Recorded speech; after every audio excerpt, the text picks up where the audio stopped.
On today's Bravo Weekly News, we've got news from like so many different shows.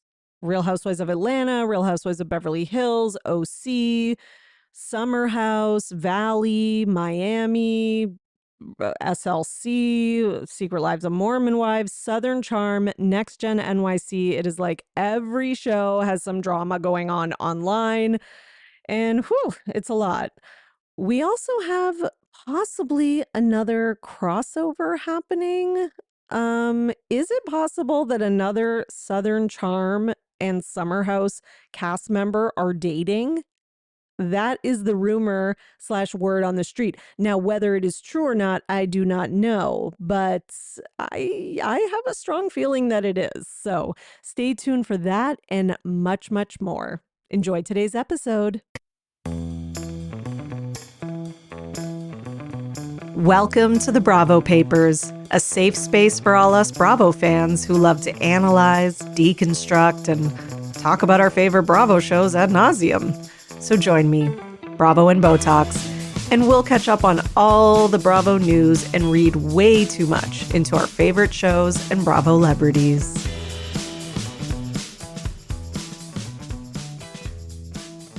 Hello, everyone, and welcome back to another episode of the Bravo Papers, Bravo Weekly News, here with your host, Emily. Welcome back. Thank you for joining me once again. If you are a new listener, thank you, especially for trying it out. If you are a returning listener, thank you as well, because you keep things going here. So much appreciated. You know, every once in a while, I just am like, I got to thank the listeners because, you know, the show has grown, taken some steps. I wish I could put out more episodes every week, you know, like on the regular podcast. Like I do one on the Patreon, one on here. I try to do the Valley after shows.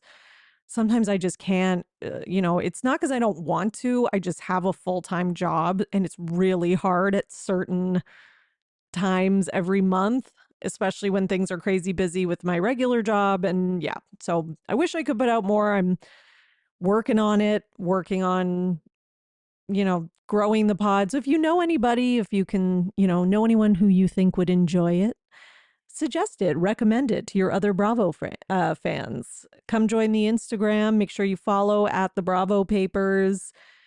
It's on YouTube. You can check it out there as well. YouTube.com.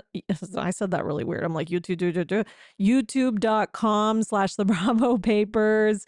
And I do have bonus content on my Patreon, including recapping some of the shows that we're all watching each week, including Real Housewives of Miami, which had a fantastic premiere. And if you're not watching it, you are, in my opinion, not watching the best Bravo show that's on right now. Like, no contest. It's as good as Salt Lake City. I mean, you could argue better in some ways, but you could also argue Salt Lake City's better in some ways, but they're the same. It's just not getting the same amount of attention. So go watch it because it's really good. And the premiere was amazing. But yeah, all my thoughts about that, the Valley, all the other stuff that's on Real Housewives of Atlanta, Next Gen NYC, gave some little recap of that. And my thoughts on the Summer House Secrets Revealed episode as well. Patreon.com / Bravo and Botox. All right, let's get into it. There's not as much news as last week, which makes sense because last week was insane to the point that I had to do 2 parts. So it makes sense that the week following would be a little slower.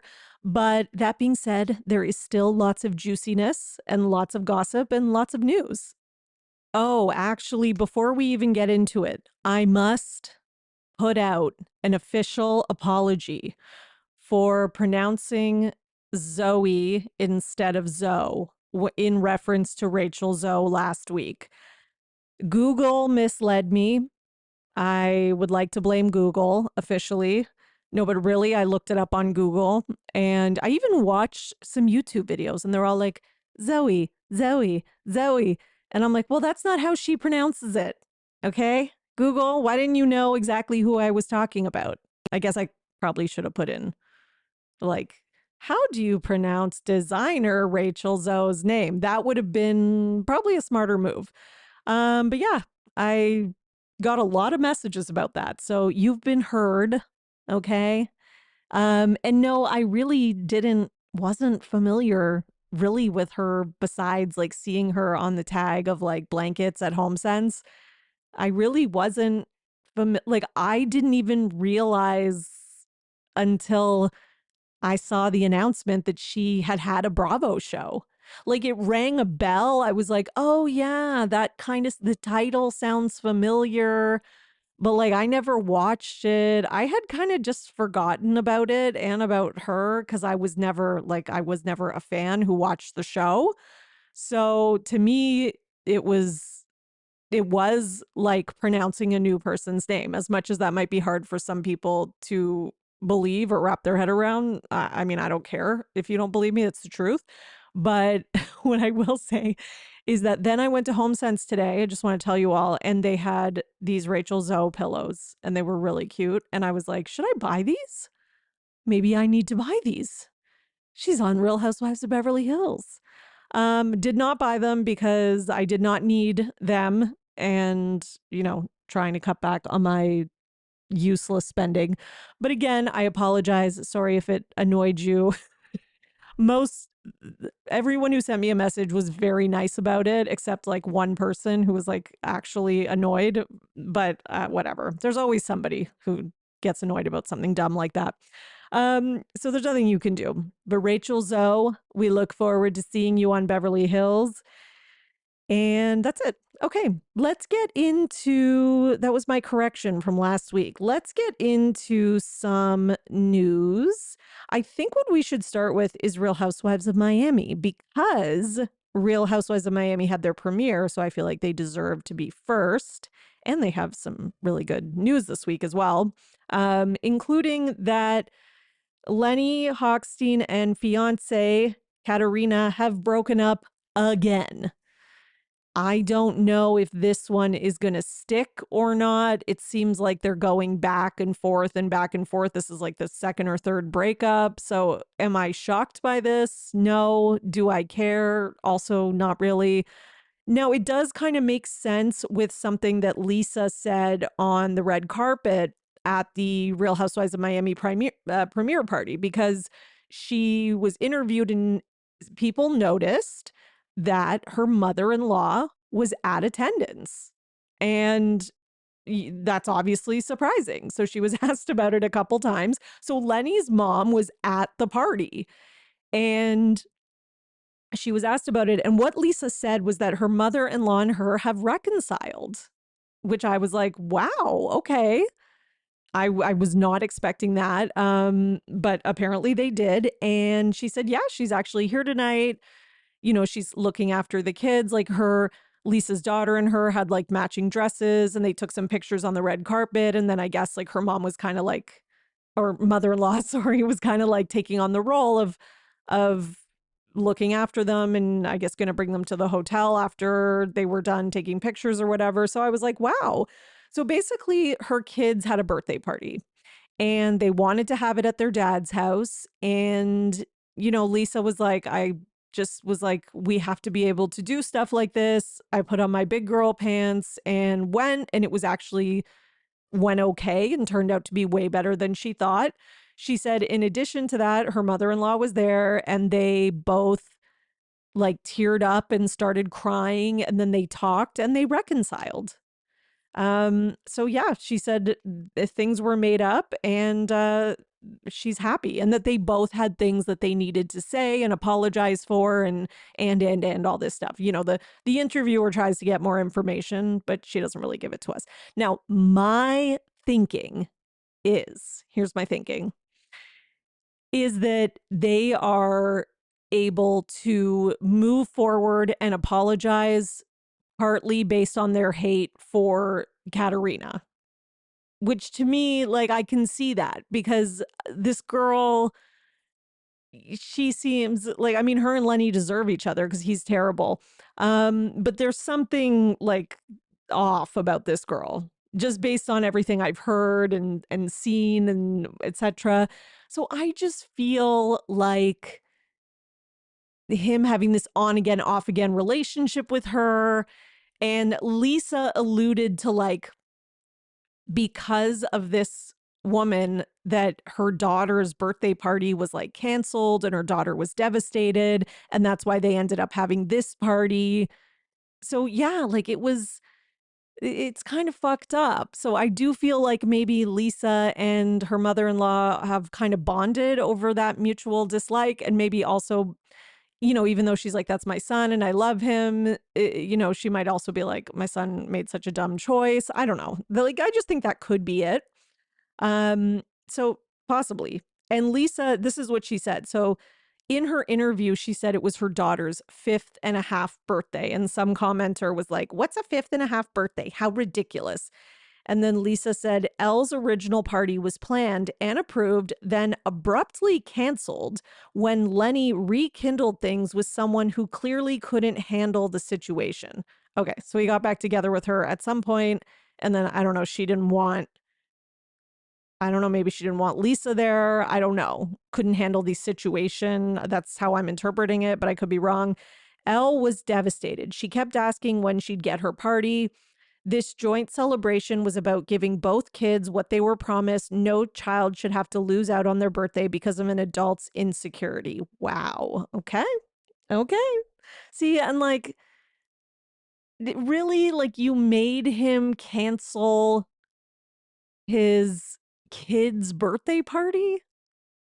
Like, and again, Lenny's just as bad, sorry, because why are you giving into this? Like, there is no one that I'm gonna date ever. Like, just say my husband and I got divorced. There is no one who's ever going to date me ever who would get in the way of plans that I had already made for my child. Like, if they were, I'm insecure because your ex is going to be, shut the fuck up and get over it. This is not about you. It's not about my ex. It's not like, get over it. Okay. So yeah, so we've got that, and that kind of seems to make sense. Meanwhile, Alexia was also there on the red carpet. And when she was asked if she sees herself getting married again, she said, only if she's getting married to Todd. Okay. That's a choice. Listen, I just, with the way that he did it, spoiler alert, with the way that he did it on the premiere, like waiting for her to be gone and like taking all his stuff out and doing it in front of Frankie, like, I just don't understand how one can forgive that. But, that being said, I also have kind of a conspiracy theory that I sort of think there's a reason there maybe is some legal something, allegedly criminal, something that he kind of had to divorce her in a way to like maybe protect her. And that's like me giving a very empathetic, perspective to Todd, who doesn't necessarily deserve it. But I'm just saying that there is something fishy going on with this situation. I feel like there are things that Alexia knows about the situation that we don't know as viewers, because something's not adding up. Okay. That's all I'm going to say. Kiki was there as well, who, by the way, I am very not happy that Kiki is not a main cast member, but whatever, that's a conversation for another day. But she was there. She said she is staying out of the Lisa versus Larsa drama, but if she had to pick a side, she leans more towards Larsa's. Okay. I think that's a lot of people. I think a lot of people who do not see Larsa's side are blinded by their bias against Larsa, which is fair because Larsa sucks. But that being said, in this situation, if you're just looking at it objectively, forget about who the people are. I also lean toward Larsa's side because I do think that, and Lisa is not that much better than Larsa, if we can all just remember her behavior last season. And she's also very like self-centered and man-centered as well. And like that's why they get along, honestly. Okay. What else we got from Miami? So we also have the drama that came along with Julia and Gertie. So this was so stupid. But again, there's lots of spoilers. So spoiler alert. But on the premiere, there was this whole thing where Julia and Martina are trying to say that they're mad at Gertie because she didn't make the Zoom call. And on that Zoom call is where Julia and Martina announced that they are adopting two young children, right? So this is like a big deal for them, etc. Listen, I can understand being like disappointed, like, oh, I wish they could have made it, but they're acting like this was like a deliberate snub or like Gertie did this on purpose. So Gertie is clapping back and has produced receipts in the form of screenshots of text messages. So this is Gertie texting Julia. Okay. So Gertie first says, "Hi, are you sending a new link? Never worked when I tried it 3 times." Then Julia responds, "Hi, sorry, my friend. I don't know what went wrong. We only had one link that everybody stayed on. Sorry you couldn't get in. I had something amazing to tell you guys at the same time. Now it's out and has been announced publicly. Talk to you soon. Hope you're feeling better after your surgery and will recover fast. 2 hearts." And then Gertie said, "Oh, okay, so I guess I'll look online for this announcement." Okay. And then Julia says, "You will understand when you read it." Smiley face, smiley face, smiley face. "My hands are literally full right now, so I am dictating this message, smiley face. But we'll talk to you soon, XXXXX. Okay, then, so this was, when was that? This was August 14th at like 1:30. So then at 4:41, Gertie sends congrats. And okay, this is the only thing I can give to Julia. It's congrats, like nothing else. No exclamation point, no emojis, no punctuation at all, just the word congrats, and that's it. So that is a little dry. Okay, I can give that to Julia. That is a dry response. However, I do understand Gertie being kind of annoyed that, that Julia wouldn't tell her via text, like, "I'm adopting 2 kids. Like, okay, sorry, you have to go see it online because I have my hands full." Like, if you're dictating, you can dictate the news or just hop on a call. Like, I kind of get that. So Dr. Nicole has stepped in to support Gertie in this, and says, "This is the type of petty nonsense that makes being in this friend group too stressful. Everything gets exaggerated and taken out of context for the sake of making a scene. Sorry, Gertie has to go through this nonsense." I mean, she's right, but that's also the show. Like, this is stupid. Like, she's 100% right. This is stupid. And this is making something out of nothing. But that being said, if you're like, being in this friend group is stressful, etc., it's kind of like, okay, well, like, that is the show. Like, it's just like, these are not low maintenance women, which is why they are Real Housewives. Nobody's going to watch a show of like normal, well-adjusted, intelligent people who don't have personality disorders. It's just not going to be that entertaining. Let's just be honest. But yeah, this is stupid.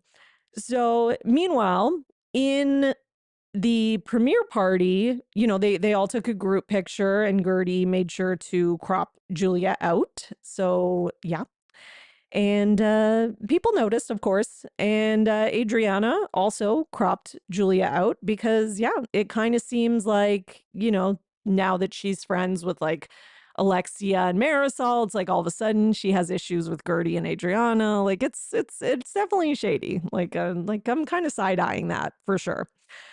Meanwhile, on the premiere episode, we also saw this whole thing which the internet is having a great time with, including myself, with the Twitter roundups. But basically, it's where Lisa's boyfriend, Jody, says to his friends during his birthday party, he says, let's go over to, spoiler alert, let's go to my room so we can like chill out and get some AC. And everyone, and they're like, where's the AC? And he's like, in my room. And it's like, and you know, it's like the producers and the editors, they purposefully, there's so much going on at the party. There's arguing, there's this, there's that. There's so much going on. They choose to keep this in, to put it in with subtitles to make sure we can hear what they're saying, because they're not like talking right in front of the camera. They're kind of like walking towards the bedroom, and there's like all these people standing around and there's background noise. So everyone is assuming that they're talking about going to do coke. Okay. So that is kind of the assumption that that's like the code word, which, listen, would that make sense? Yes. Would it make sense that they would use a code word? Yeah, because it's illegal. You know, I don't even think they would necessarily be ashamed of it or anything, but I do understand like not wanting to admit it, especially when Lisa is like going through a divorce and she has kids. Like, it's not, you know, like, I get it. You want to hide that. I'm not judging them for doing it. It's Miami. They're adults. They're at a party. Like, that's their decision. But Lisa has responded. I first want to say, before I read her and Jody's response, I did not see any tweets, comments, messages, nothing that was critical of them or judging them. It was all jokes, memes, you know, and I'm on Twitter, I'm collecting the tweets, I'm reading everything, you know, I didn't see, everyone was laughing about it. It was like people were poking fun at it. It was like a funny thing. Like, no one was shocked or surprised. Like, again, it's Miami, like it's kind of known for, you know. Anyways, so that doesn't mean that maybe Lisa didn't get like some DMs from some like people being like, you're a mom, or some, who knows, there's always like some psycho out there who has to like take it personal and make it a thing. But that being said, Lisa did put out a message and she said, I can't believe I have to address such ridiculous rumors. But last night's RHOM episode was a gross misrepresentation of what actually happened and manipulated editing. Jody and our non-cast friends were hanging out in our primary suite and lounge area, which we use as a common space with friends and family. They were not crowded in some solitary bathroom. Our friends did not want to be filmed, so they sought out privacy in our hangout spot. Any implication beyond that reality is completely false and upsetting. And for the record, AC equals air conditioning, something essential in Miami. Okay. Now, no one said they were going into a bathroom. I just have to point that out. Like, I understand there's like a lounge area. I get what she's saying. I get that. Yeah. And yeah, we're all saying the same thing. Her friends didn't want to be filmed doing coke. I'm so sorry. Allegedly. Okay.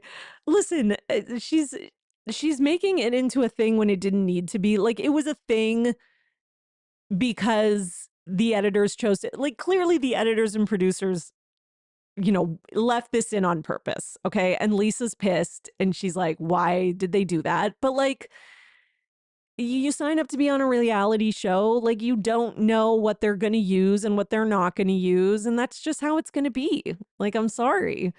And I do think that answering to it and posting something like this, you're making it worse. Like, you're drawing more attention to it. So Jody also posted something and he put, sigh, I live in Miami and I'm a grown man. If I were doing that, who cares? It's probably a safe assumption for 50% of Miami. It just happens that I'm a fitness fanatic that barely even drinks. The reality is simpler. I don't like being on camera, but I'm dating a reality star. I love her and that's my life. I find it awkward and weird, but I'm making the best of it. Most of my friends don't like being on camera, but they came to support me on my birthday, not to be on a TV show, and I love them for that. You will also notice that they are barely in the background after they enter.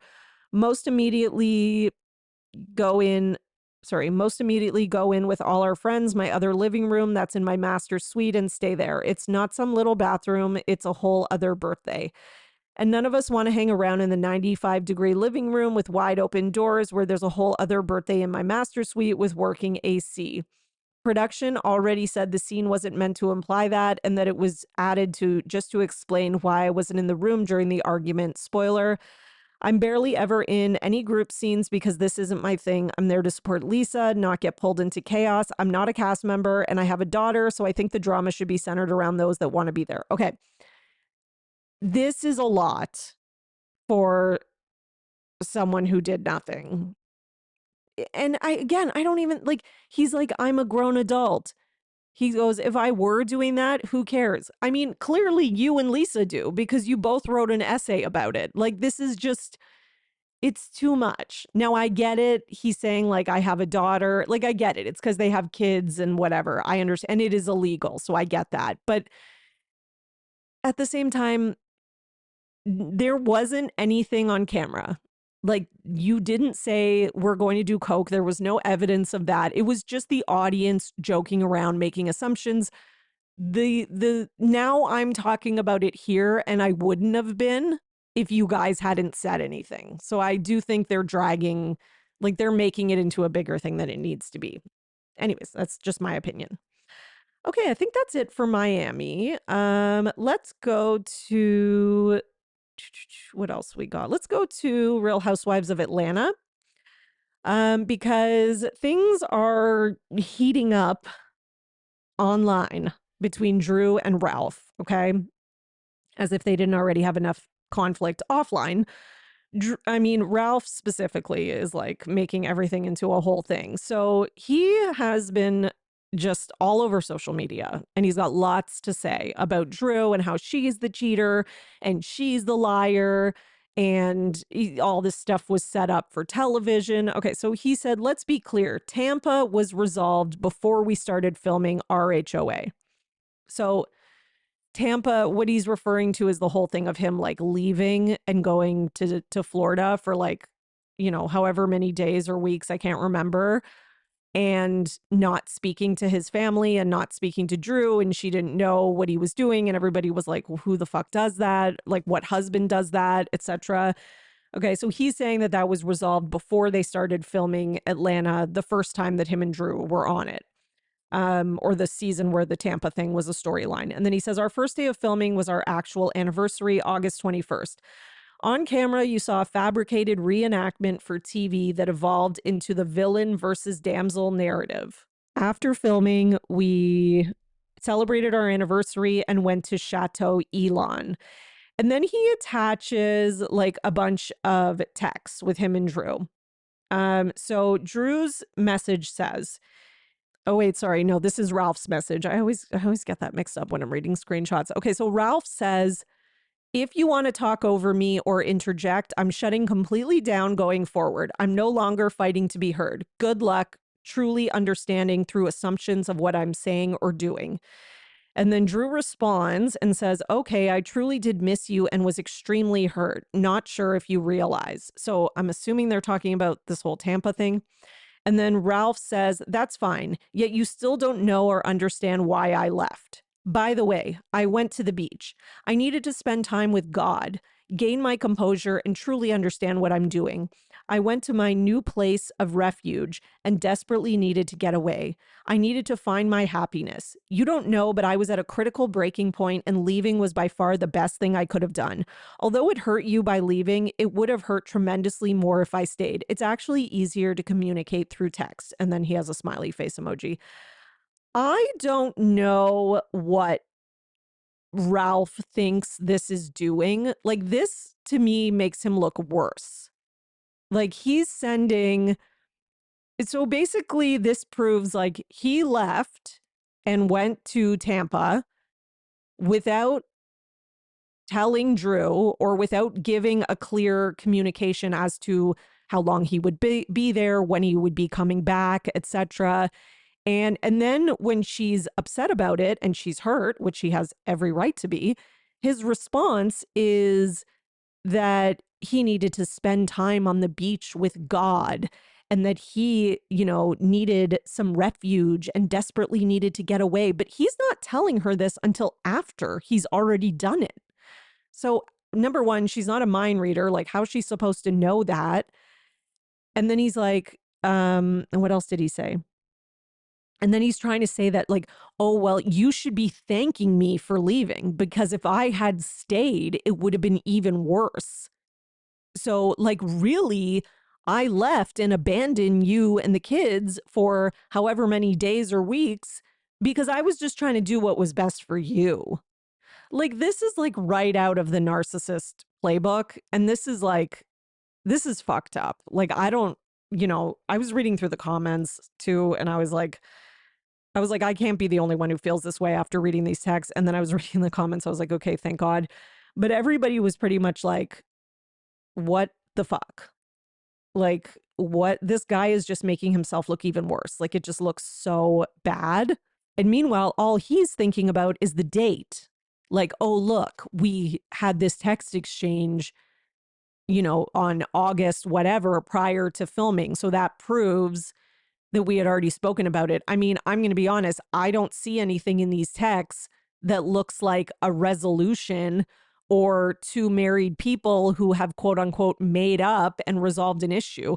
It looks like Ralph writing, it's a sea of blue, all Ralph writing his feelings, and sounds like he's not apologizing to Drew at all, not taking any accountability. And yeah, like she was probably still mad about it by the time filming started. And she was probably like, fuck this guy. I'm going to bring it up on camera so the world can see one day when I divorce him that I have a good reason to do so. like, listen, Ralph, we also watched you be terrible. Like, even when it wasn't like a villain victim situation, when it was just as simple as like going out for your anniversary and you saying like Drew doesn't deserve, like deserves like dog food or whatever it was that he said. Like, it's just get out of here.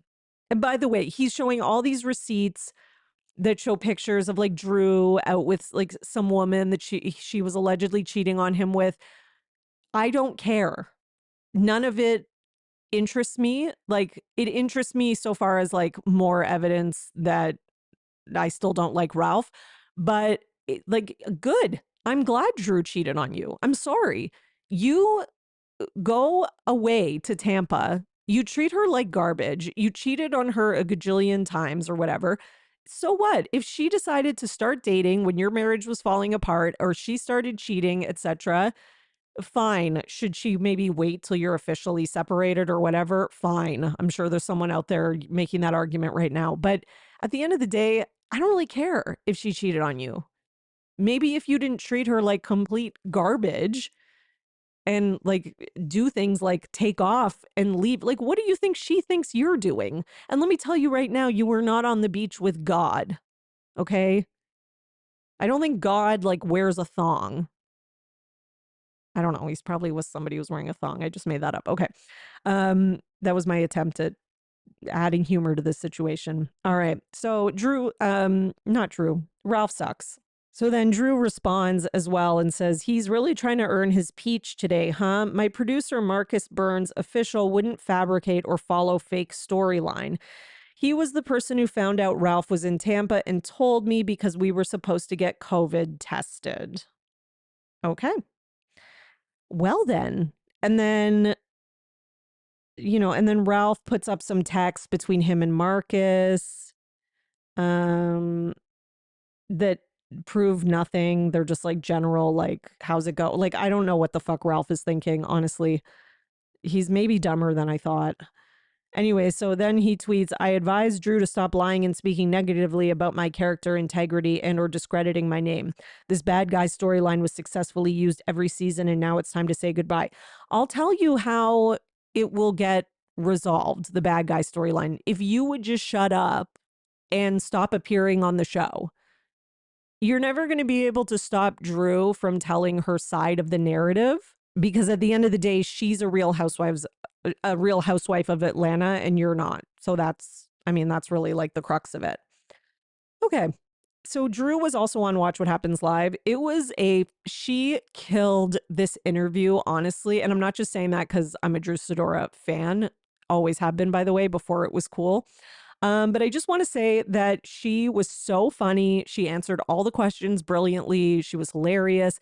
And it was also great because Shannon Bedore from OC was on.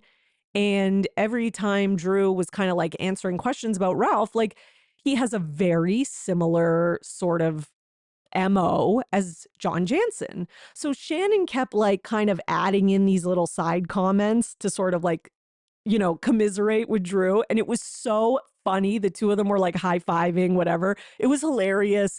They were both throwing so much shade at their exes. It was awesome. So I suggest you go watch it if you haven't already. It was a really fun episode. So Drew says that it's interesting that Phaedra said Phaedra said Drew's vibe is interesting. And then Andy asks what she thinks about that. And Drew says, well, that's interesting because Phaedra is friends with Ralph. And she's like, did you notice that? Did you catch that? And then she says that at least she knows him through a mutual acquaintance who's now his manager because apparently he needs a manager. And then she makes fun of that. And then Shannon Bedore jumps in and she's like, oh, yeah, maybe does he manage John Jansen too? And then, and then here's laughing. And then they made fun of how these guys like think they're famous and are using them for clout and like to get Instagram followers. And it was just amazing. She also makes fun of the fact, Drew, that Ralph never really released a book. He never really did that podcast with Shamia. She's like, anyone go on Apple iTunes and find it? Right? She's like, nobody can find it. Sorry. So she is not backing down off of coming after Ralph. And I don't blame her.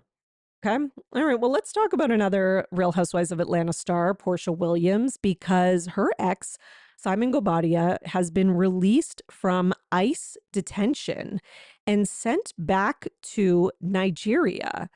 And from what I've heard, it sounds like he's at least happy to be out of ICE detention because he says in a quote, where is it? He says that ICE detention was like basically hell. And he says, quote, this could be a little trigger warning for people, but he says, I understand why people would kill themselves. Wow. Oh my God. Now, I did want to share that just because of everything that's going on right now in the US. And we all know there's been those like protests right now, et cetera, going on. A lot of Bravo celebrities have been posting about it. I've been reposting that stuff as well. And just, to send my thoughts and prayers out to like anyone who's been affected by these just insane ICE raids or them like coming after people and grabbing people off the street and accusing people. And it's just, it's terrible. And it's just a whole mess. And that's why I wanted to share his quote because, I think attention does need to be drawn to that. This isn't the first time we've heard this as well from a Bravo leb because Joe Giudice, when he was in ICE custody, like I remember him, like he was basically had said that he could kind of deal with prison when he was in jail and whatnot. But then it was the being in ICE custody that was like torture. And like he just needed to get out of there. And then there were scenes on New Jersey where like he'd be talking on the phone with Teresa or whoever. And like he would be so nasty. And, and I think she even said like he's just going through such a hard time. Like, this is not like a good place. Like in the prison, he could like, it was just like, it seemed like the implication was it was more humane, So anyways, so Simon is back in Nigeria.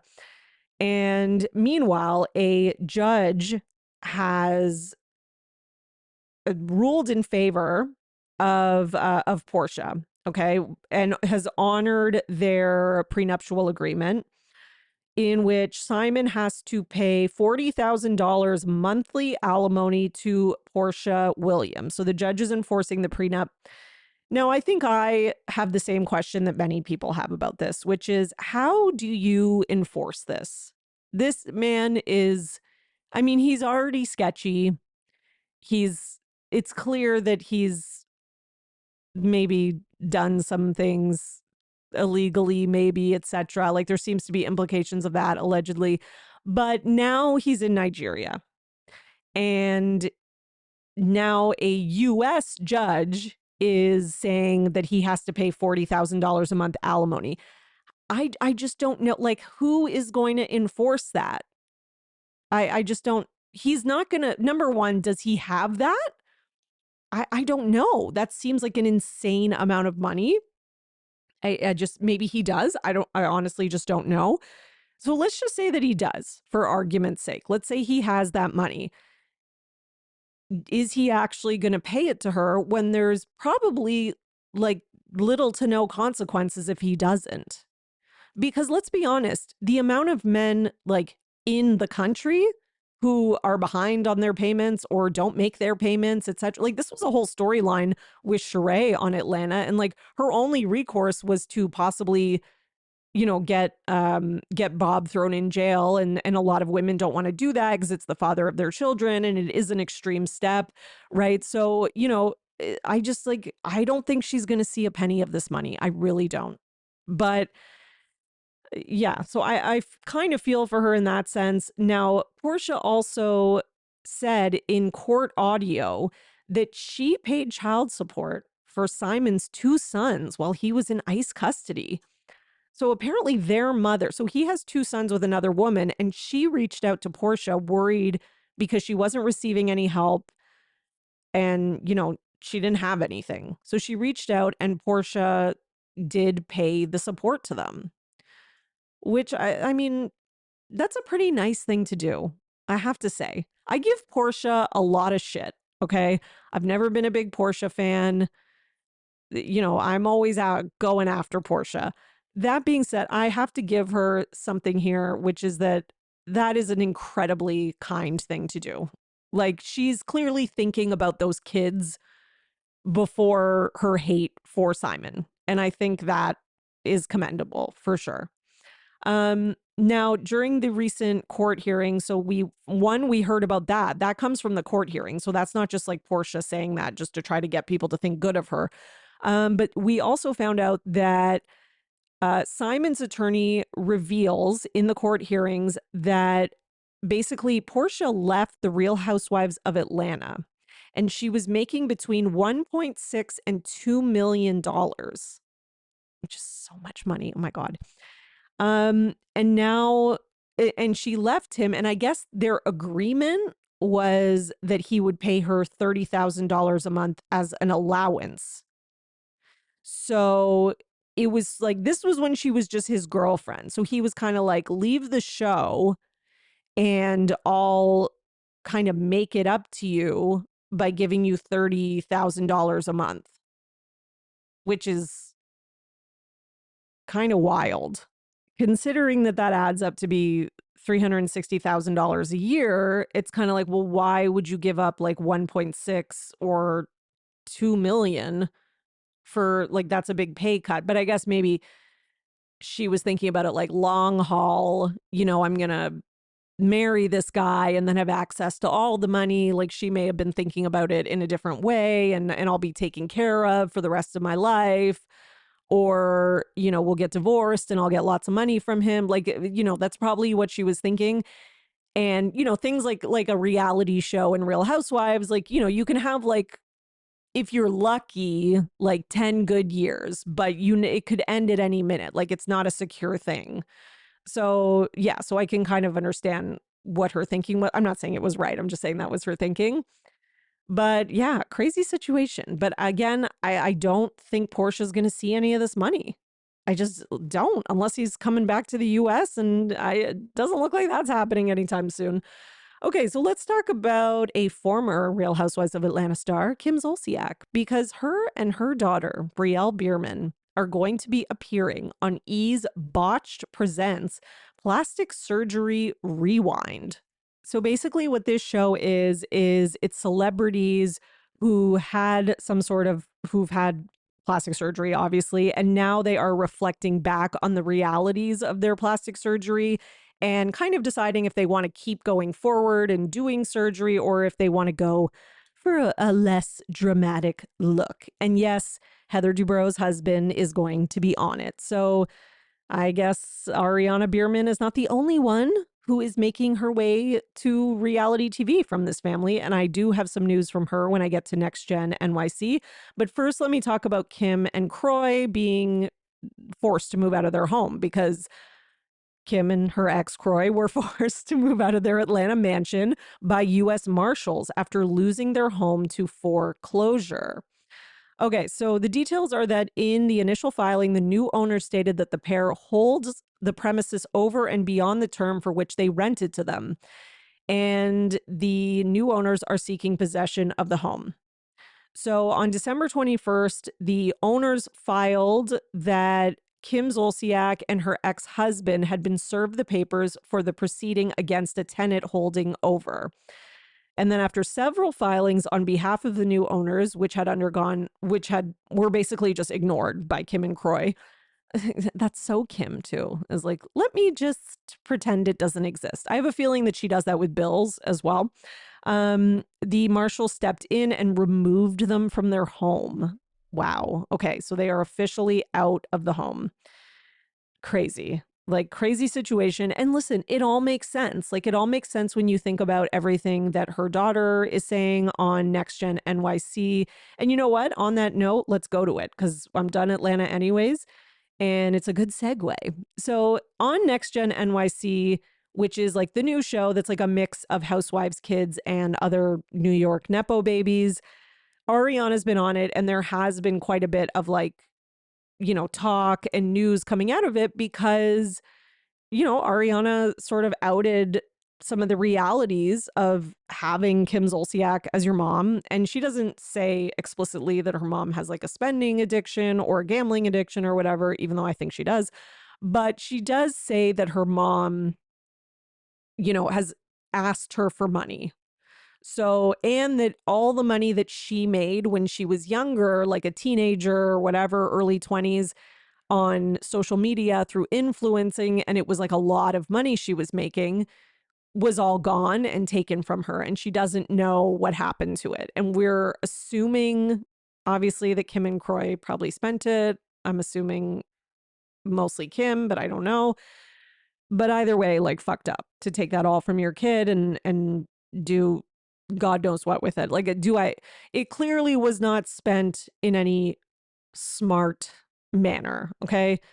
Because their house was going into foreclosure. It was then, sold, and then had new tenants coming in, and, they're having stuff repossessed. Like, it's just like a financial complete disaster. Like, so Ariana was on Gia's podcast and says that she can never imagine putting her kid in the situation that she was put in.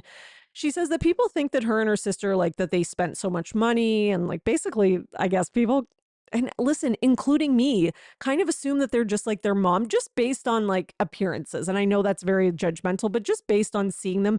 And the one that I've seen the most in the media has been Brielle. Like, I actually kind of forgot about Ariana. Like, and that kind of makes sense because now that I'm getting to know her personality on this show, she's so vastly different from Kim. And everything I've ever seen of Brielle, like on interviews and stuff, she's just like Kim. Or she at least seems like a little like flighty and like self-involved. And, like, I'm not surprised that Brielle's going on the plastic surgery show. And that Ariana's like moving to New York City and trying to be more independent and make her own money. Like, those things kind of make sense. But anyways, she says that people thought that her and her sister would like spend so much money, etc. But it's actually not that. She said she always shopped at like Shein. She didn't have a lot of money. She doesn't like to spend money generally because of what she's gone through with her parents' finances, and she likes to save her money. And that's why she tries to, like, we see her on the show, like, trying to rein in some of the spending with her boyfriend Hudson, who, might want to like spend a bit more on something. Well, of course he does. He's the fucking heir to Zaxby's. So I think, let him spend it. It's all good. I mean, I'm kidding, obviously, but they seem like a good couple. What else did she say? She also said that she hates her mom's clickbait articles. And she said, that was in a different interview, but in another interview with Page Six, she says that her mom bought her pricey Christmas gifts using her own money. That is the most Kim thing that ever happened. Like, there is nothing that Ariana has said about her mom that I don't believe. It all tracks. It all, like, go back to Real Housewives of Atlanta watch the Kim Zolciak years, watch her on that other spinoff show. All of this makes sense.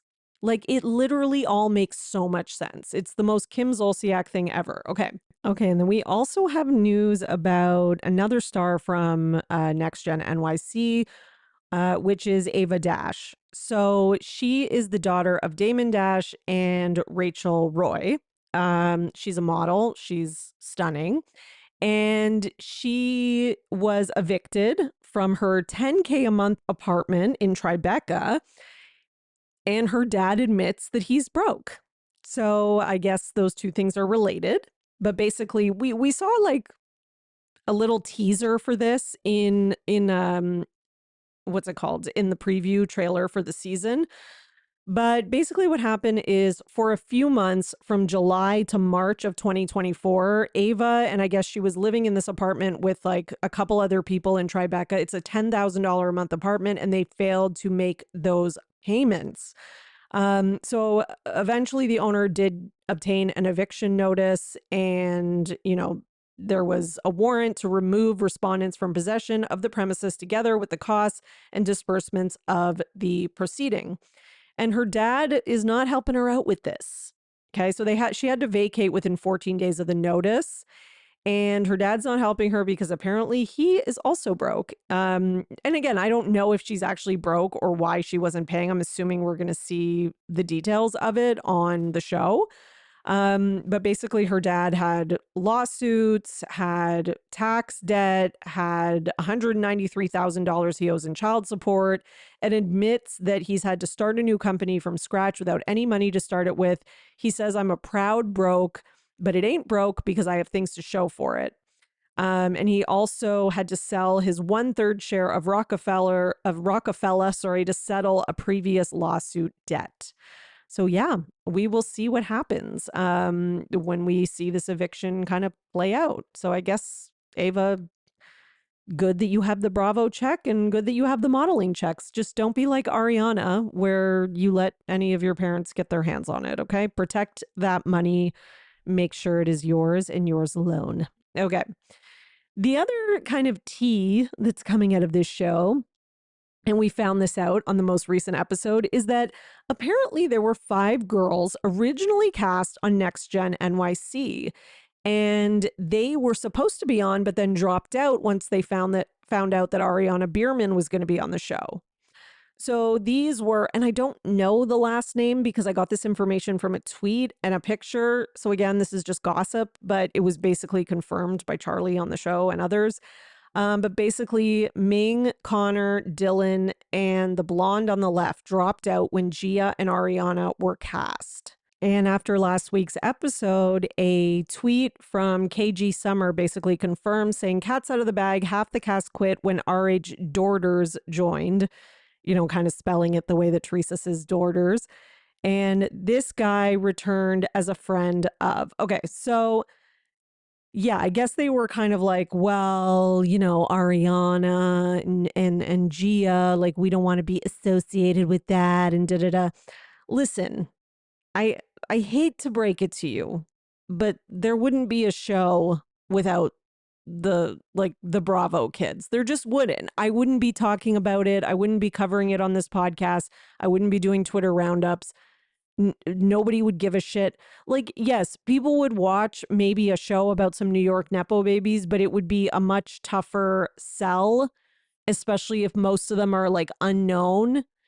And you have to have some people that we already have some familiarity with, especially in the Bravo world. Like, they've already got a built-in audience. Like, people will tune in just to see what Meredith Marks's kid is like on his own, or how Gia and Ariana are. People will tune in. Like, the most interesting part of the series so far has been Ariana talking about Kim Zolciak and her mom's spending. I just spent like friggin' 15 minutes talking about it. So, these kids need to check themselves. But it's very like typical, like kind of Nepo baby behavior, if we're being honest.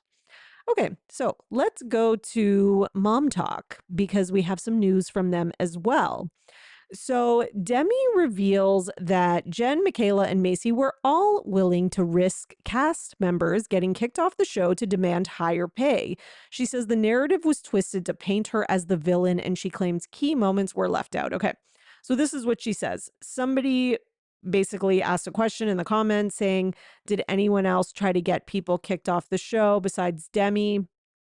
And then Demi answered on TikTok and said, yes, actually, Jen, Michaela, and Macy were also willing to risk having people kicked off if it meant getting paid what we deserved. By the way, we never specifically said we wanted Jesse kicked off, nor did we actually believe they would really kick people off. The show wouldn't be the show without everyone in Mom Talk, and we knew that, especially after successful season 1. We were attempting to use that as leverage and calling their bluff to get paid more. That definitely got twisted along the way, specifically by Jen. But of course, us talking about that this season wasn't shown. Why? Oh, exactly what Whitney's saying here. Someone had to be the designated villain, and my bad moments were hyper-focused on the context, and the context was left out to make me look like the bad guy. Context makes all the difference is what she's saying. Because I guess Whitney was saying that in like a TikTok video or comment or whatever. Now, does she has a point in the sense of like, if that is the full context and that they were all like saying it as a negotiation tool, then yeah, she has a point. But on the other side, when she's trying to like fully blame the hyper focus on her, it's like they can't, as Heather Dubrow once famously said, they can't edit what you don't say. So you still did say all those things, and you still did act like an entitled brat. So if you hadn't done all of that other stuff, then the thing about Jesse may not have come off as catastrophically as it did. So just, some food for thought. Okay. Now, Demi also speaks on Zach and if he has changed. So she did like a Ask Me Anything on Instagram stories, and someone said, Zach, fact or crap or cap, sorry, Zach has really changed. And she said, for a minute, I thought he had in some aspects, but everything I'm seeing lately, cap, I think there's some major overcompensating happening at the moment. I mean, I think this is like a weird thing to even call out because like you didn't seem to give a shit about really if he had changed or not. Like when you met up with him, you were just like speaking of hyper focused, you were just hyper focused on like, twisting the situation so that you could make Jen the bad guy. Speaking of people making people into villains, like we see what you're doing. And then it said, fact or cap, you're not invited to the reunion. And she says, cap, I was. It was short notice, and the only day they could get the location secured was the day that me and my entire family did Disneyland. We had already booked all of our flights, and the Airbnb was non-refundable, or I would have moved the trip to be there. I tried to have production move it to another day, and they couldn't swing it, sadly. Do we believe this? I don't know. Because, like, in one sense, it is so convenient that the major villain of the season, who would have the most to answer for, is not coming to the reunion. But then it's also like, if all that's true, I can kind of understand it. But, like, skipping the reunion for, like, a show like this, which is, by the way, a huge show, is pretty wild. I don't know if I need a reunion for this show. At first, I thought I did, like after the first season. But since they're doing this kind of like pause, and then we're going to get a continuation in September with the next 10 episodes, I don't think I really need it. Like, I know it's coming. I'm going to watch it. But I can't say I'm like super, super excited. If it had happened like right away, then yeah, I could have gone for that. But now it's kind of like, I think it's taking too long. Like, I think they're losing people's interests at this point. Unless this is going to air like after the next 10 episodes, but that would be crazy because so much has already happened just on social media with these girls. So it's like, what are we doing? Okay, let's go to some Valley news because congratulations are in order as Kristen Doty gives birth to her first baby with Luke Broderick.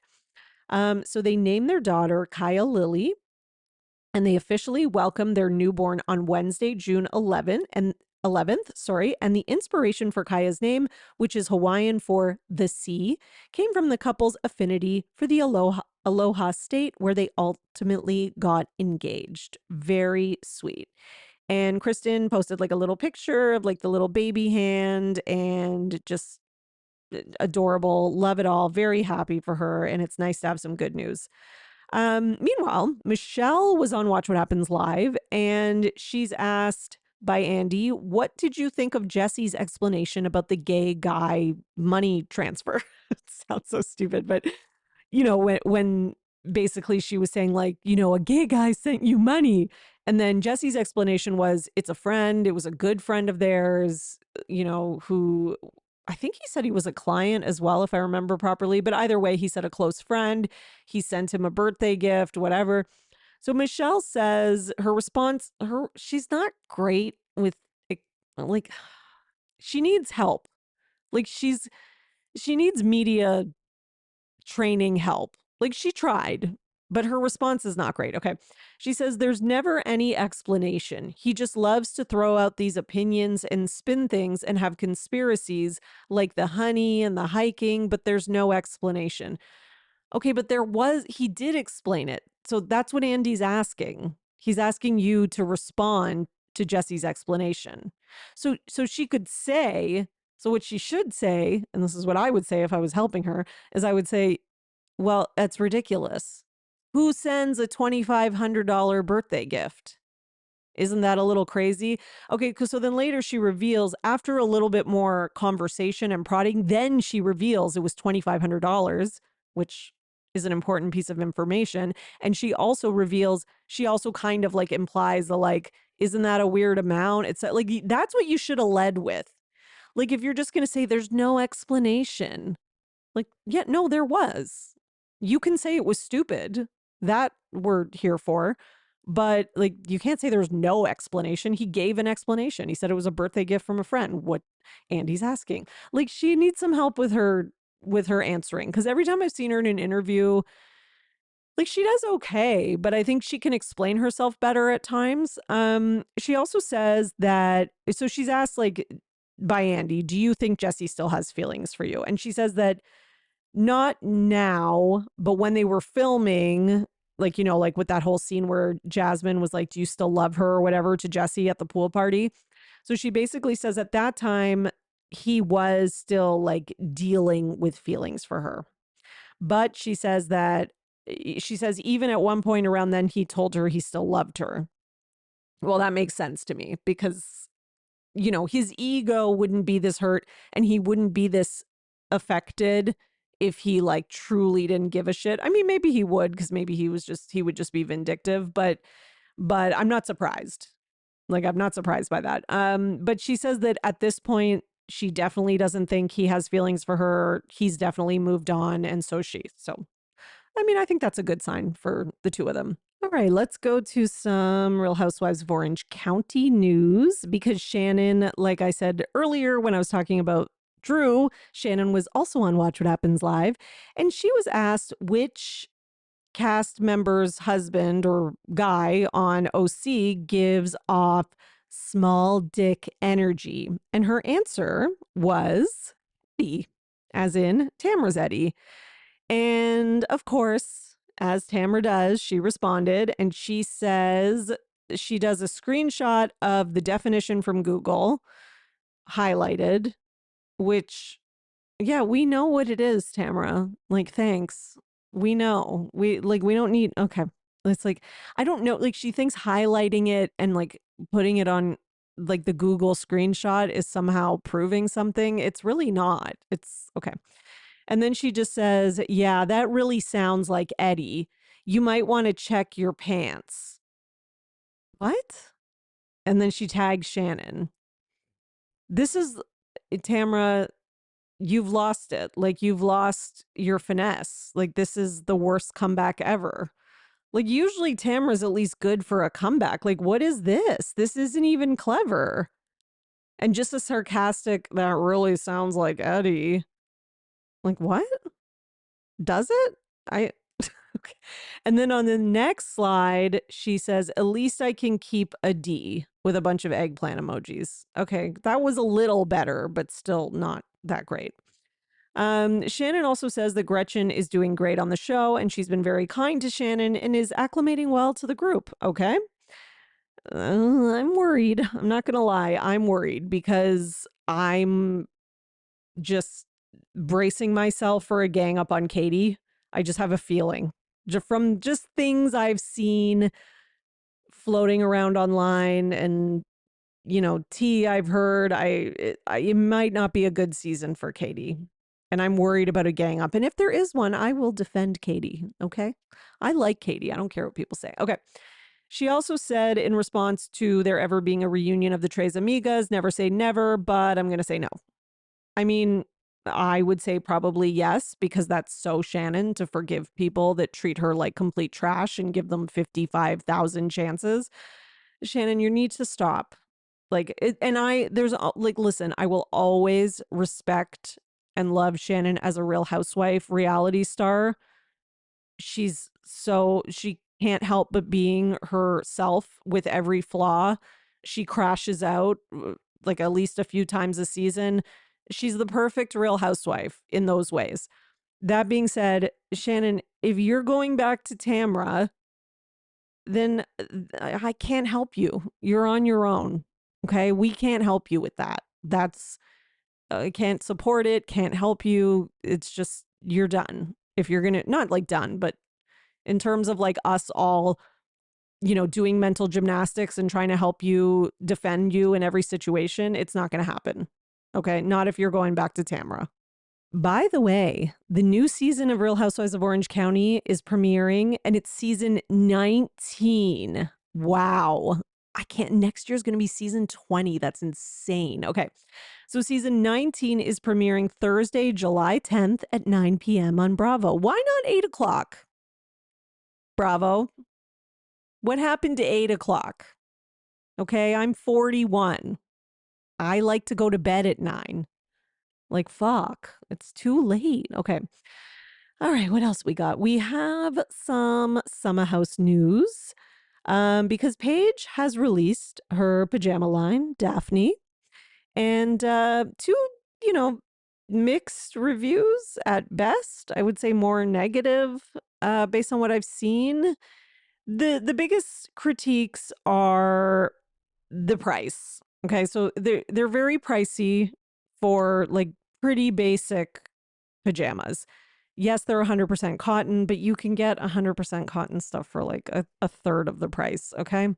Um, so a set, like if you're going to buy like a boxer short and a top, it's going to cost you over $200, which most people are like, fuck that, including myself. Now, somebody made a TikTok about it.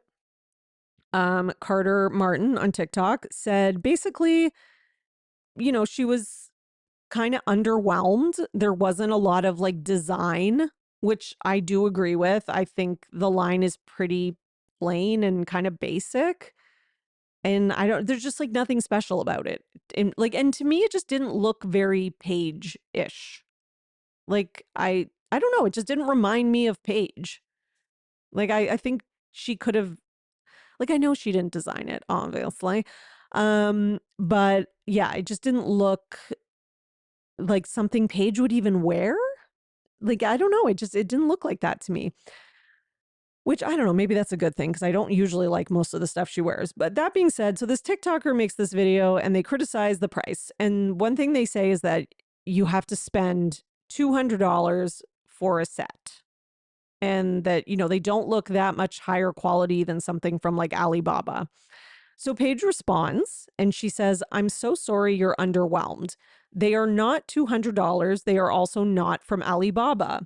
Daphne is original designs and 100% cotton. Sorry that you didn't want to order. Okay. I have to take issue with this response. She didn't say each piece is minimum $200. She said a set is $200. I guess in Paige's defense, a set is, okay, let's see. The sets are $230. So I guess They're actually more than what you said. Like most of the sets they're 200 or more. So, and Paige, don't do this. Don't pretend that you don't understand what a set is. Like Paige is like always wearing a matching set. Like that is like Paige's thing. You know what she means when she says a set is $200. And I'm sorry, but the pants, like as another TikToker who responds says here, no, but the pants are $98 and the t-shirts are 75 to 80. So yeah, a set is at least close to 200. Yes, exactly. So it's like, so yeah, she's listen, I appreciate that it's 100% cotton. I don't, okay. Like I was at Joe Fresh today at the grocery store.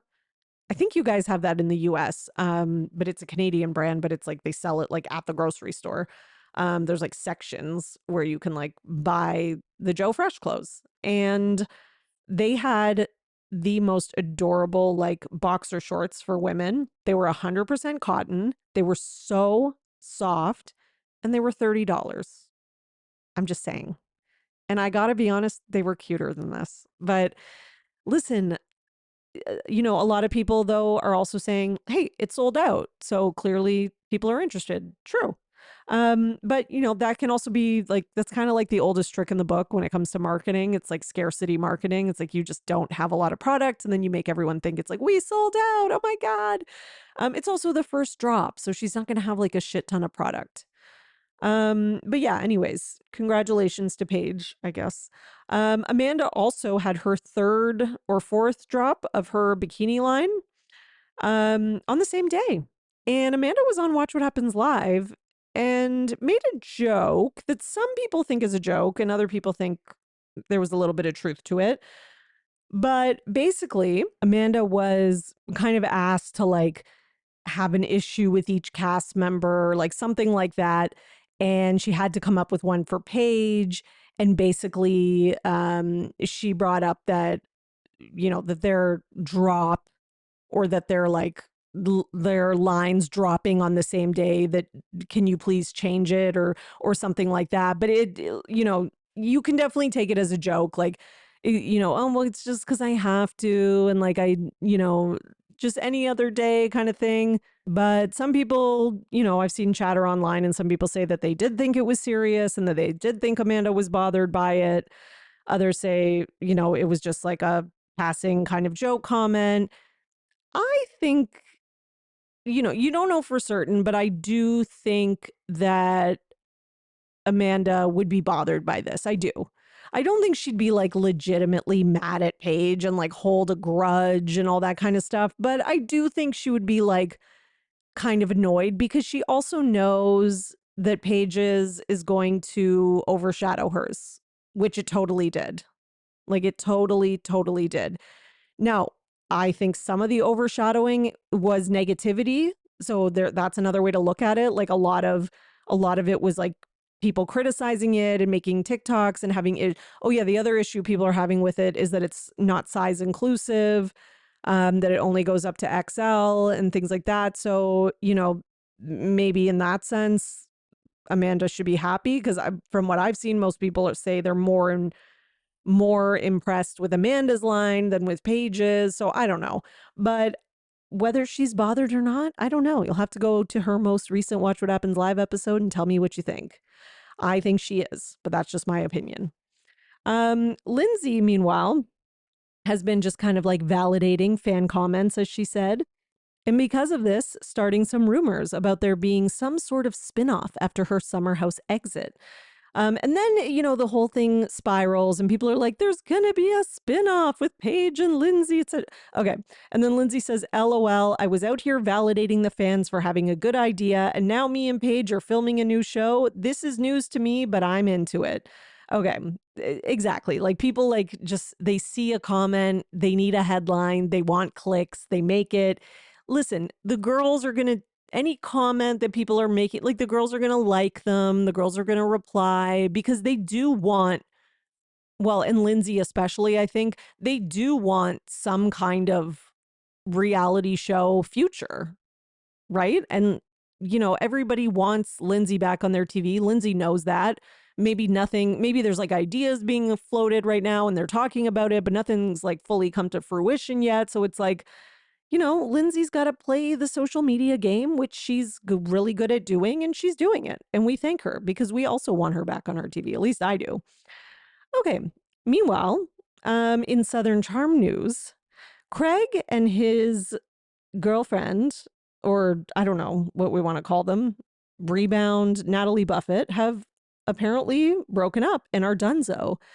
So on her IG stories, she was asked about being in a relationship and says she's not dating anyone right now. And, she kind of gives like this explanation, etc., but it's like kind of vague, etc.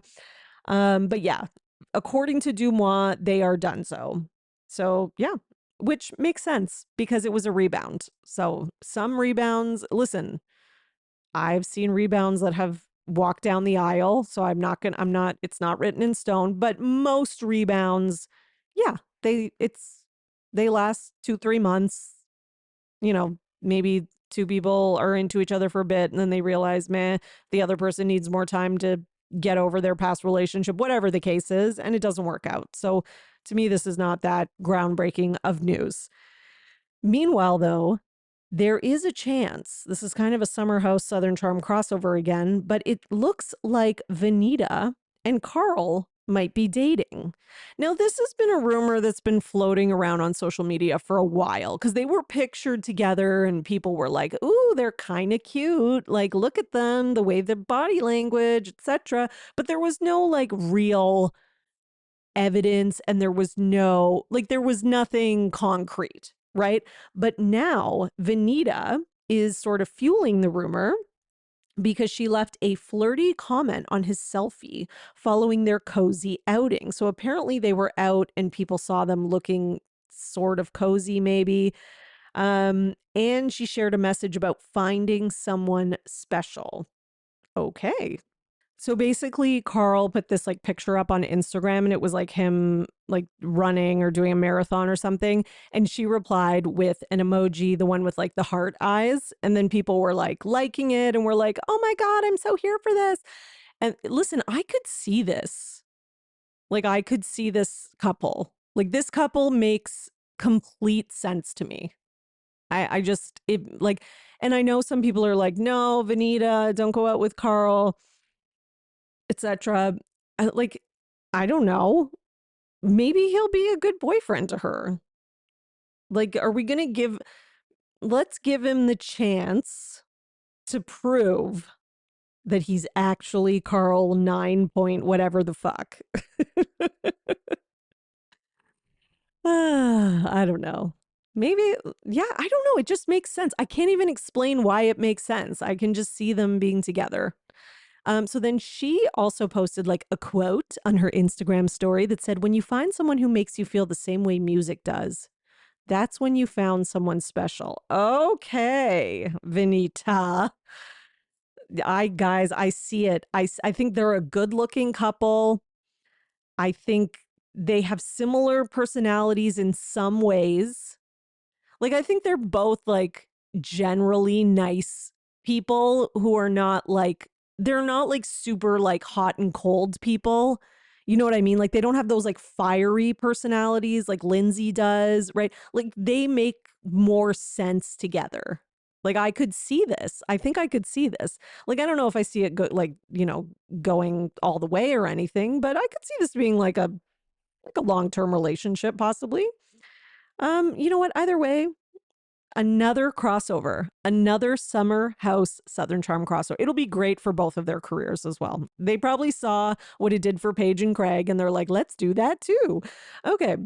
What else we got? We have a little bit of Salt Lake City news. First of all, Jack Barlow is back from his mission in Colombia after 2 years, and Lisa Barlow had like a big, huge party to welcome him back. I'm sure it's going to be on the new season.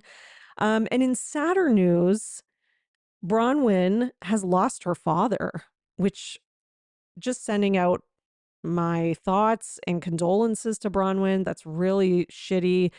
She said, earlier today, we lost my wonderful father, David Richard Newport.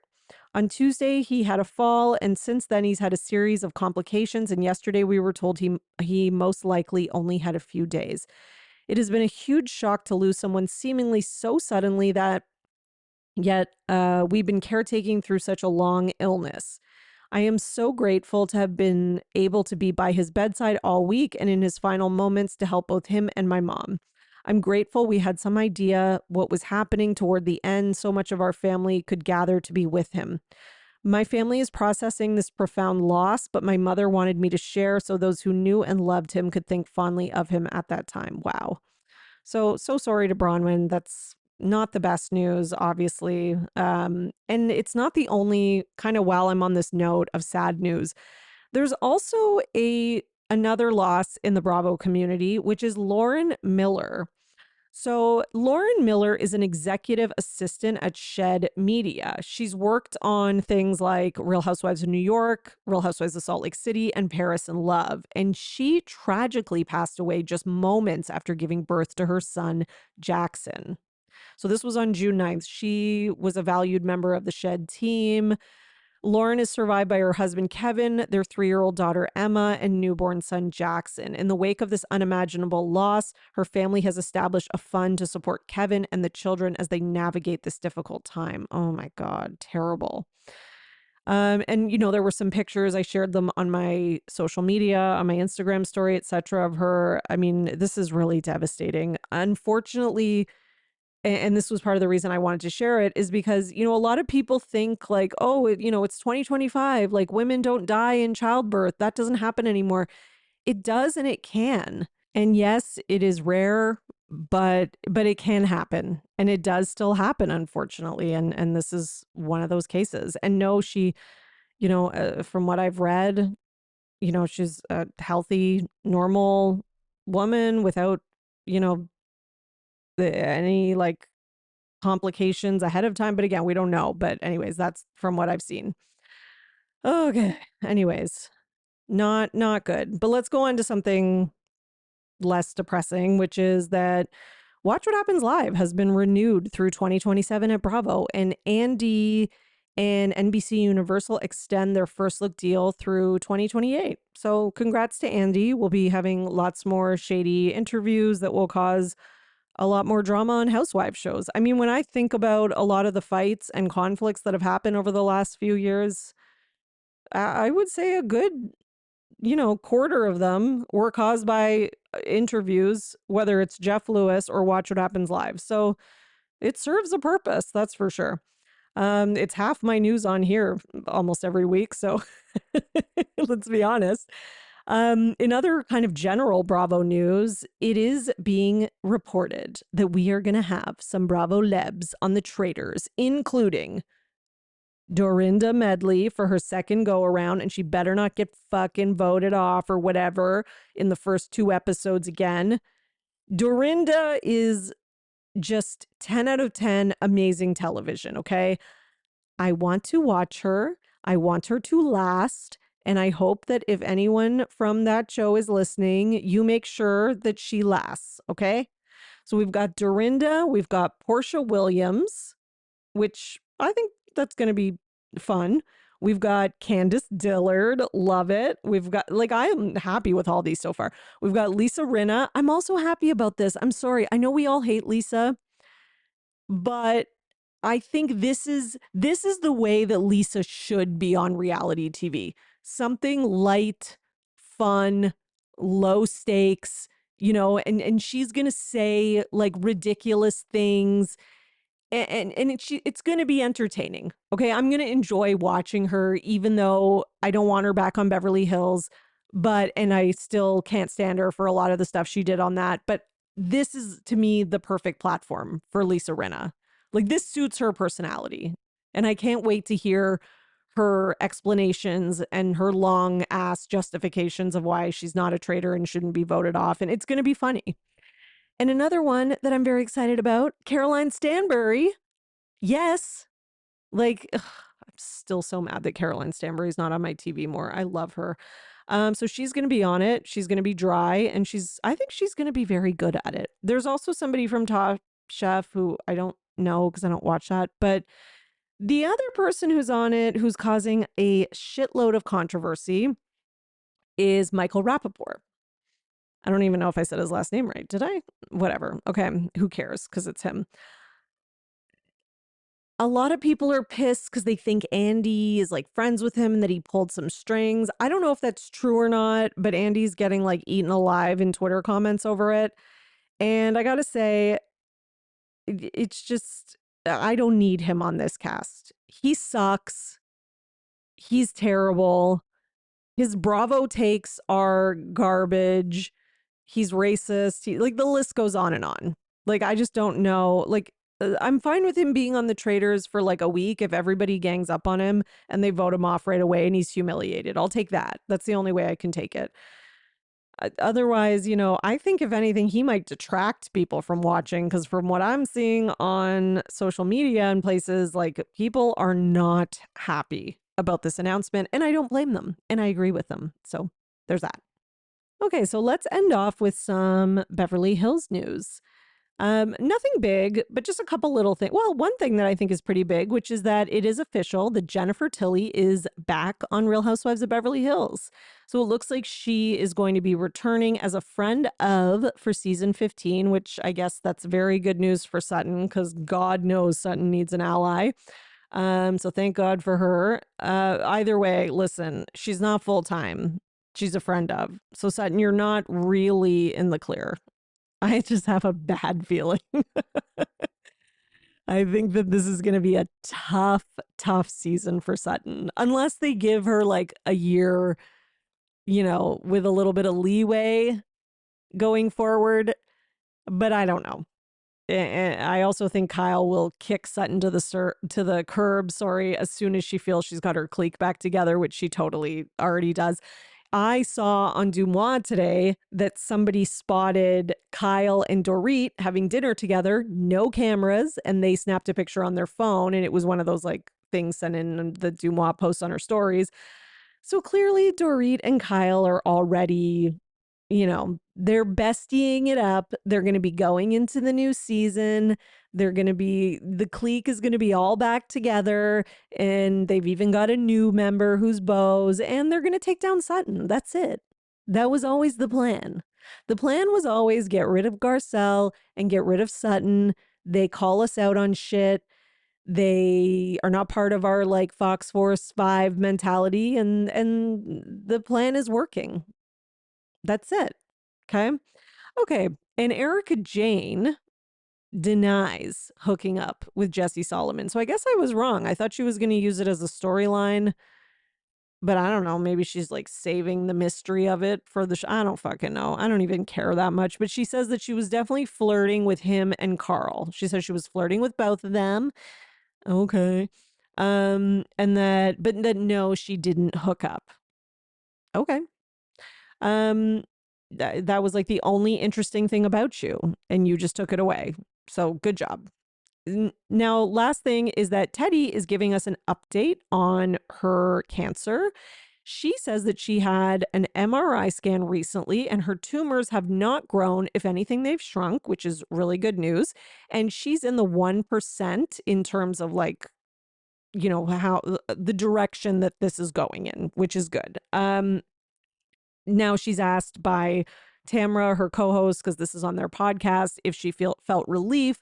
And she says, to be honest, no, because, she goes in there and what she really wants to hear is that she's cancer free. And the reality is she still has stage 4 cancer.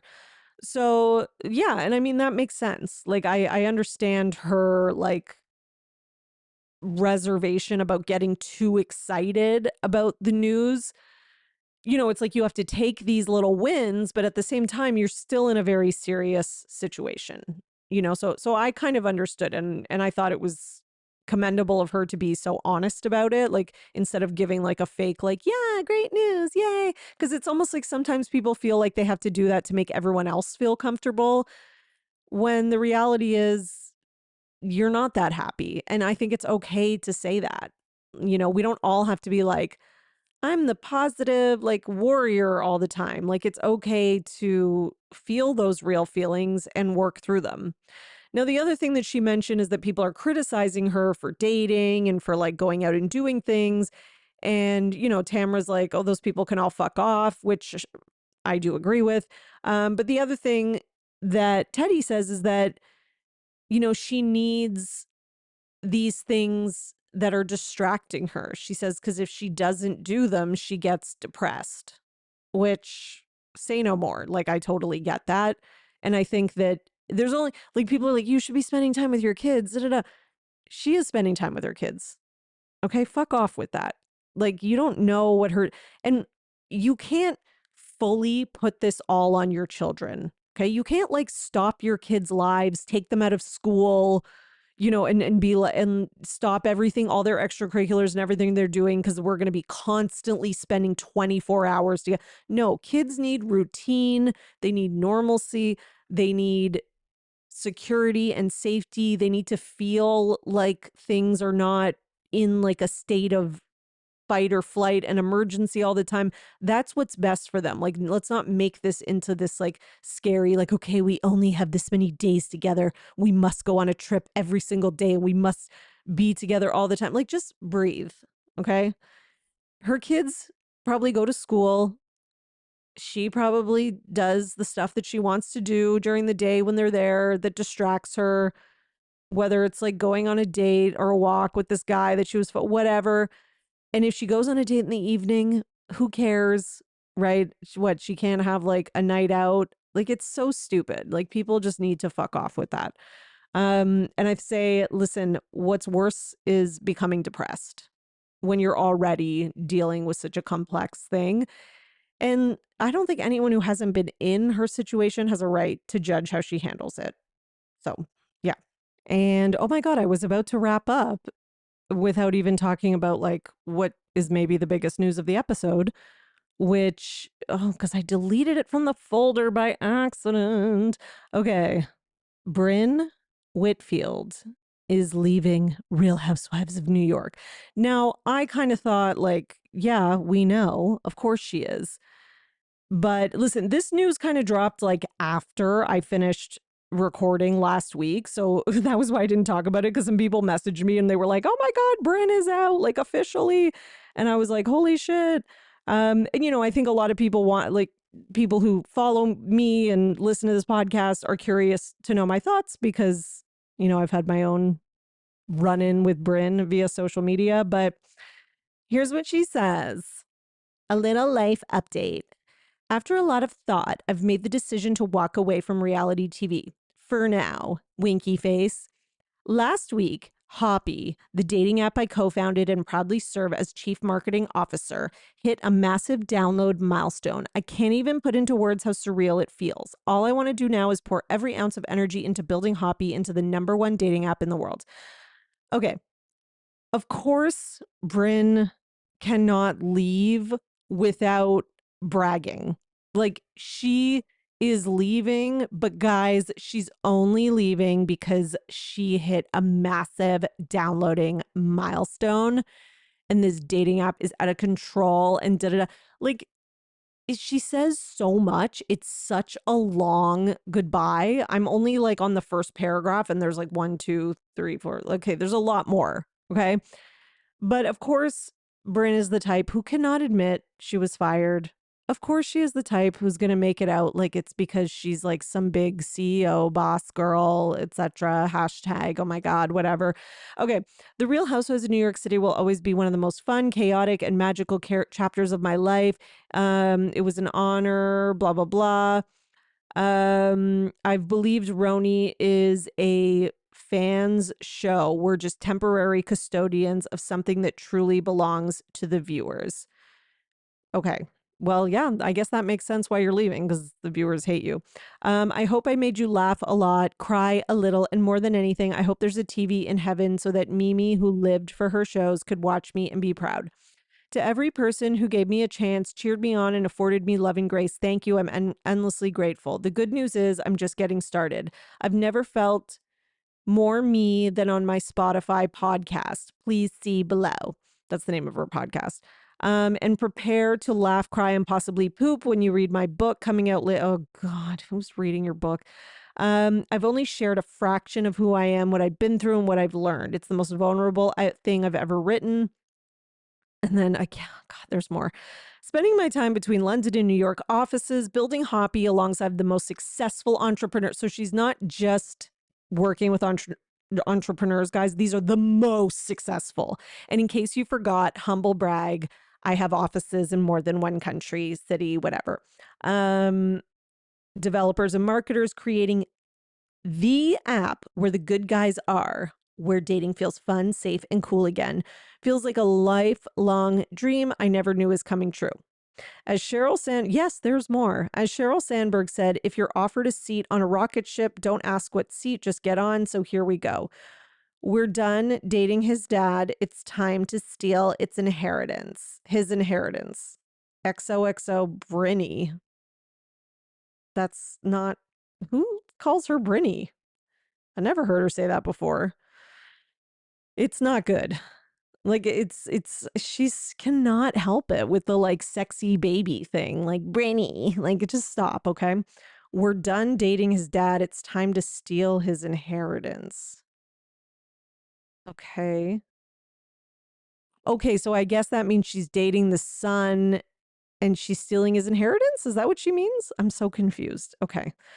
Either way, this was way too long for 2 seasons of reality TV. Also, you didn't choose to leave, you got fired. And I think she's overselling the Hoppy stuff because I think she oversells everything. I don't think the truth is inside of this woman. So I can't take anything she says. Like none of it rings true to me. It always sounds like an over exaggeration or like a spin or, maybe there's a bit of truth in it, but then she like adds, quite a bit of spice to it. So, apparently her castmates are happy or are quote unquote elated that Bryn, according to a source, that Bryn has dropped her apple. And honestly, they'd be scared to film with her again, given the mess she made last season. Yeah, of course. That's why they all went out and took a group picture and you weren't in it.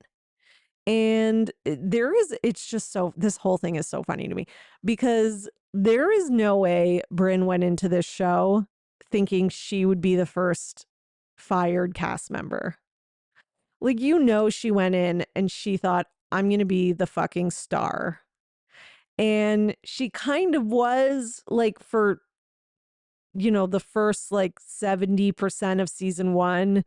By the end, I do think she had some retractors and people who had kind of were getting sick of her shtick. But I don't think she thought it was going to turn out the way it did.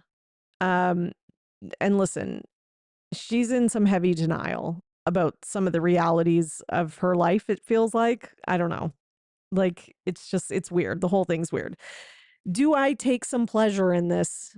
You may be wondering, those of you who know about when Bryn cussed me out in my DMs, during season 1 of New York, because I posted a tweet that was making a joke about her looking for dates on Seeking Arrangements. That was the joke in the tweet, not written by me, but I posted it in a Twitter roundup. And by the way, it was in response to her making fun of somebody else's career. I think it was like maybe Jessel's, I can't remember. And it was like, okay, Bryn, like, who are you to talk? You're like looking for dates on Seeking Arrangements. That was the joke.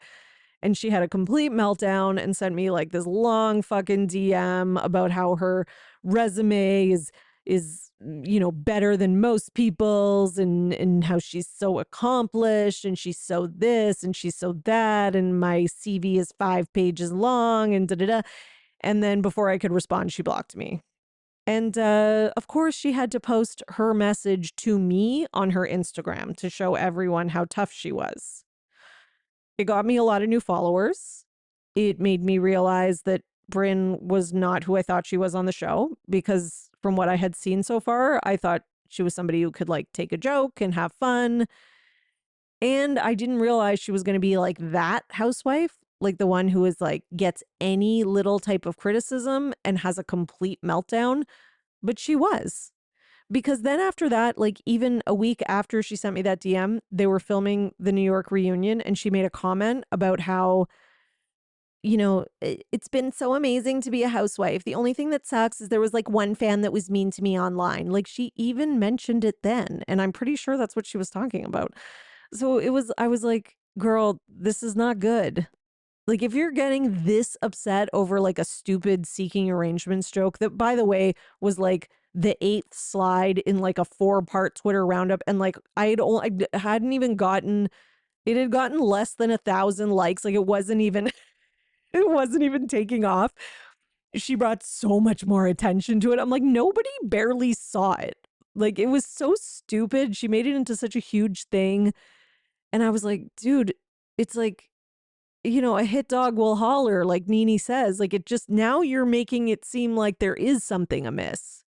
And I do think like that really changed my opinion of her. And it really made me just, the main thing was like, can she handle housewives? Because this is nothing. Like, and besides this one tweet, you're getting like mostly positive. And even from me at that point, I'd been like mostly positive because I had liked Brynn. She was one of my favorites, even that week. But I was like, I'm still going to call her out for being rude to Jessel because you're annoying and I like Jessel.